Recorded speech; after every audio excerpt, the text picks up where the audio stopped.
What's up, everybody? It's day 3 of selling cars and tax season. It is technically Tuesday. So day 1, I think, was Saturday. Actually, Friday was day 1, Saturday day 2, Monday day 3, Tuesday day 4 of tax season. Oh man, we're rocking and rolling. Anyways, I'm eating some Lay's sour cream and onion. Sometimes during tax season, you just don't have time to go out and get lunch. Wednesday, what time is it? It is 1:47. I got here at 9 o'clock this morning. We are rocking and rolling since 9 o'clock. I've sold 1 car already today, folks. We're getting the party started. We're already slamming and jamming, rocking and rolling. So anyways, I got another set of clients outside right now looking at a Chevy Trailblazer. You guys always have some great vehicles. That is not a real car, everybody. That's a BMW model car. So anyways, let's have some fun. Let's have some fun at the car dealership. Anyways, there's an older gentleman that I walked past real quickly there when coming out of the showroom. He's got that white hair. Kind of looks like Burt Reynolds, but he seems to think he looks like some famous actor. I don't know. But anyways, he's what you call a tire kicker, okay? This guy comes to our store every couple weeks. He'll pop in. He never buys a damn thing from us. He's a tire kicker. He actually drives this little Mitsubishi Mirage right there. That's his car. He always comes in and tells us the same exact story. He says he was at a restaurant with that little car right there over near Folly Beach. He says he pulled into the restaurant, he ate his food. When he pulled out, it was raining and there was a huge pothole on the ground, and he said his little car actually went into the pothole and it ripped off the front bumper to the car and messed up the radiator. He says that it costed him over $3,000 to fix. He said the radiator alone on that little itty bitty Mitsubishi Mirage was $800. He had to get a new bumper, had to get some kind of support stuff. Basically, his whole car was tore up due to a pothole at a restaurant in the Folly Beach area. Now, like I told him, I said, dude, if I went to a restaurant and I had over 39 or 35 or whatever $100 worth of damage done to my car, you guarantee I'd be talking with the owner of the restaurant and he would be paying to fix my car. That guy ended up calling his insurance company, but I'd have the restaurant fix my car because that pothole at the restaurant in their parking lot, that should be fixed. Anyways, it's the same story every time he comes. He never buys a car, but he always says he wants to get an SUV, something a little bit higher, you know? Anyways, I talked to him and I told him, I said, sir, it is tax season right now. We are extremely busy, and you hanging out at our store right now is kind of slowing some of us down on being able to sell some cars. So if you're serious about buying a vehicle, that's great. But if you are not, then don't be hanging around here during tax season. I know that sounds kind of rude, but I actually said that. And you know what he said? He said, well, you know, I'm not really serious around tax season right now. I'm not serious at buying a car at all, really. I'm just kind of looking. And he's been kind of looking for the last 6 months that I've been working here. Good gracious, man. Anyways, it's definitely a beautiful day out here during tax season 2019. I hope y'all are enjoying some of the video footage of everything going on, all the excitement. The wind is blowing, the flags are swinging and dangling, and freaking that guy right there is rocking and rolling. I'm telling you, he has brought more business into the dealership than that cheap little magazine you can pick up in the grocery store. Also, you get marketing companies calling the dealership. I've had them call a couple of times over the last few days. You know, these companies that call, hey, can I sell you some advertising? Do you need any help with your Google ads? Do you need any help with this? Need any help with that? I said to this one guy earlier on the phone, I said, dude, you're calling a dealership trying to get advertising done during tax season? Do you not understand, sir, that we have been slammed with customers the last couple of days? Do you think we really have time to sit down and do a go-to meeting with you?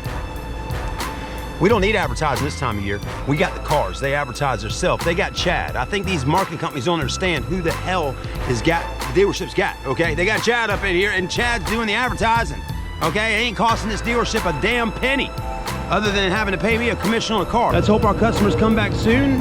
They're driving a Chevy Trailblazer. Chevy Trailblazer had $39.95 on the window. I get there looking at my sheet, and the sheet says the car is $5,500. The car has actually been at our dealership for about 6 months. been sitting on the side over there. It had a motor swap done on it a couple weeks ago in the shop. So they had to change the price due to the motor swap. Just like that Audi A6 in there right now getting a motor swap. That car's going up in price, but they didn't change the stickers.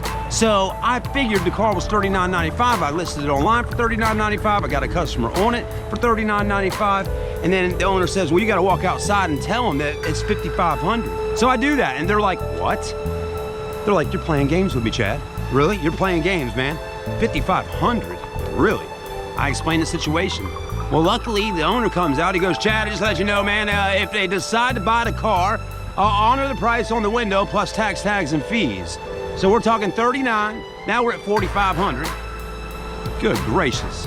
It's getting up there, guys.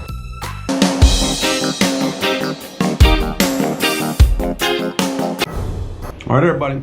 A common occurrence during tax season is a person buying a car that might have a problem. Common occurrence that might happen during tax season. Customer just called, bought a car from us, and now the car has broken down on her and she's going back out of state with the car. Oh boy. Hello, it's Chad.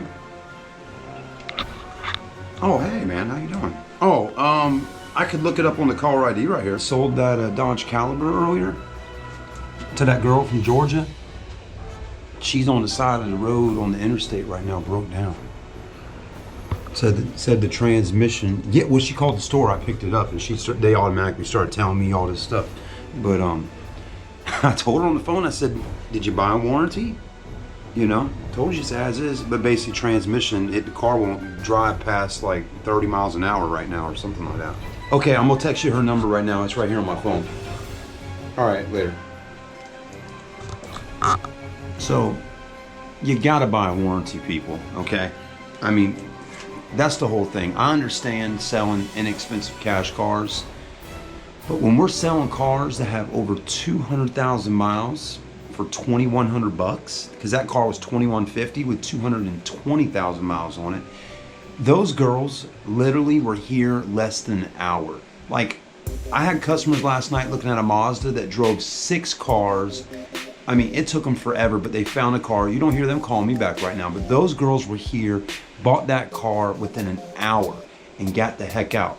I sold a Volkswagen Jetta this morning. My customers were here for 3 hours. Test drive the car 2 different times. I'm back here trying to get the car figured out, what's going on with it. I'm letting my customers know everything going on with it.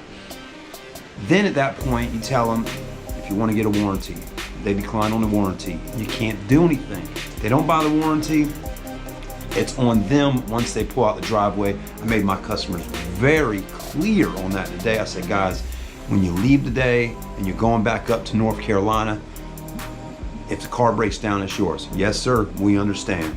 Don't call me back complaining. It's your car if it breaks down. This situation, they're calling, they're pissed. Wow. Now, we saw a deal that happened yesterday where a transmission went bad on a Chevy Cobalt with my customers that bought the Mazda 3. And he was able to take it back to the little used car store and get a complete refund on the car. Came back down here and did business with us. But sometimes it happens, you know? That's just how it goes. They're older used cars, and I wouldn't buy a Dodge if my life depended on it. Would not buy a Dodge. Nope. Nope, nope, nope. They want to talk to somebody higher up than me. Y'all ready for tax season? Let's get it started. Good. Hello, hey, this is Chad. Oh, I think I might have the wrong line here. Hold on one second. Let's see, we got, all right, so Dodge Caliber, this is a 2007. How many miles does this one have on it, guys? This one got 220,000 miles. Let's see. Yeah, you know, we got to get this thing figured out what's going on here with this Dodge Caliber. Now, there are 220,000 miles on it.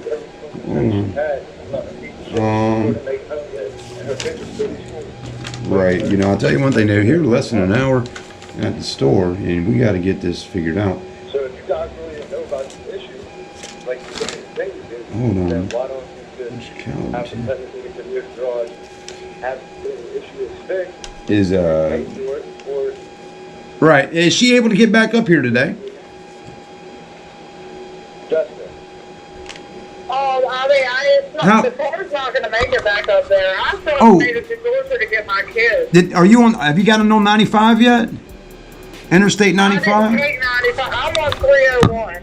Oh, 301? Okay. All right. Hang on, man. I was trying to look up something on the computer here about this transmission. You said it's not shifting over 55 miles an hour? No, the transmission overheat lights on. It's a little circle. Like these, Okay. It's like the spotlight in the middle of it. Right. And because you get, basically, you can't even get back home right now because of the cars acting like this. Yeah, my kids are sitting at school and after school because I wasn't going to be back in time. Right. Is there anybody that's able to pick the children up right now? No, like my ex-mother-in-law brought me out there, and she's following me to make sure that I make it home. Oh, I got you. Right. Normally she'd be able to pick them up. Right. So, Okay. All right. Okay. One second. We got to figure this out. This is not good. All right. 1 second. What do we got to do? I don't have any authority. I'm just a salesperson. I'm not able to make a decision on this whole situation. Unfortunately, I am not a decision maker of this dealership. I have no authority to be able to make a decision on behalf of the autobuycenter.com. Yeah. The way I always do things, I'm supposed to offer a warranty. And she was offered a warranty. Of course, she didn't have the money to pay for the warranty. Yeah, So, right. You know, in this situation right here, I was telling her the best thing I probably would do is don't panic and just get it. Have we talked someone to who Ron can take yet? a look at it. Sir, I understand what you're saying. I'm trying to help you, man. I'm just a salesman, man.